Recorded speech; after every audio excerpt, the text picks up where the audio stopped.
Okay, so this has been, coming for a while now. The idea that there will be some kind of household battery scheme to form part of Labor's pre-election plan for low and middle income earners. So back in October, you know, ABC was speculating about it and saying, oh, both Labor and the coalition, they're both looking at policies, Anyway, the coalition's due to announce its nuclear and energy policy platform before Christmas, right? Anyway, in Queensland, a we had a battery booster rebate. It was limited, they try not to break the bank necessarily. If you just give it out willy-nilly, oh, it's just unlimited, and then you get a million people wanting it, and you're like, oh, now we're in a $5 billion black hole. But cool. We had one. Probably would have done another one. Well, we chose the LNP. Why'd we choose the LNP? Well, in part, they believe in solar. Look, they're gonna supercharge solar for renters. Cool, $3,500 grants to reduce renters' power bills. But this was in March 2024, and now it's April 2025, and apparently Coalition doesn't care. As of January, it was like, hey, you guys gonna do it? You guys gonna do it? You guys gonna do it? And there's a budget black hole, so they can't be blamed really for not implementing the one climate positive policy that they had. Anyway, Labor's now offering 30% battery discount if they get in, and that'll come into place from July 1st. Um, and there's actually a cool thing. So I'm looking into getting a home battery, right? Um, and when I mentioned this to my wife, I'm like, oh well, maybe we could get it. Um, but they've actually done something where they said, I'm just trying to find it. They said, oh, but if you get it installed before July 1st, but you don't turn it on until July 1st, because they don't want to stuff up industry, right?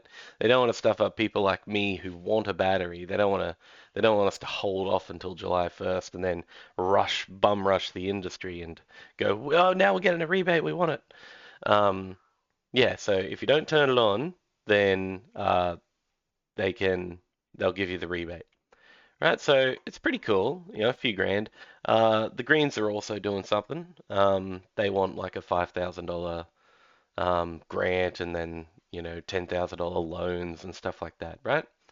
Anyway, it's pretty cool. And if I may, I have solar. It's a little 6.6 kilowatt system, and it churns along and it produces power, and that's pretty cool. But I don't know if you know much about the tariff rates. Back in the day, I think when when Kevin Rudd got in or something, and they had the initial burst of solar, I think it was something like 13 cents a kilowatt hour that you would get for your solar.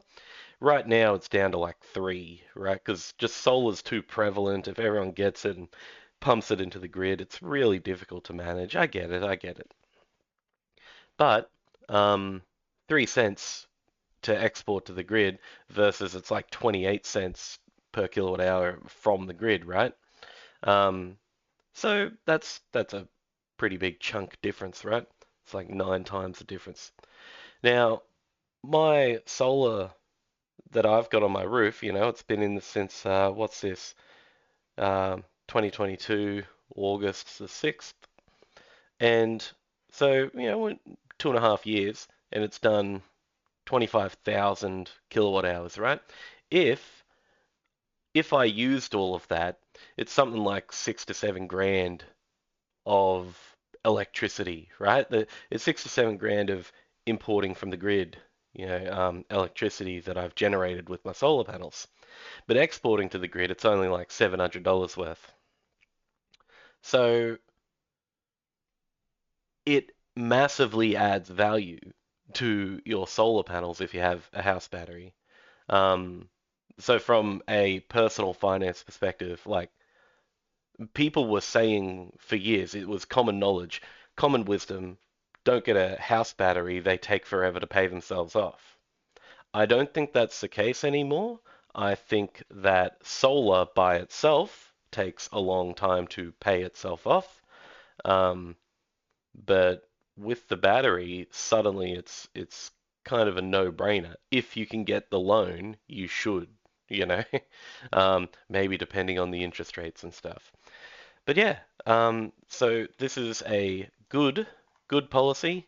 Um, Greens also have something that's also a good policy. The coalition want nuclear, although they're not talking about it anymore. And if they get their way, then that will really heavily screw up solar because of the high baseload power that nuclear will have. Will mean that all those renewable things that are like intermittent energy, they'll just like turn them off and we'll lose all that value. Yeah, as usual, Labor's in the right direction. Even the Greens are in the right direction on this policy, and the Liberals suck.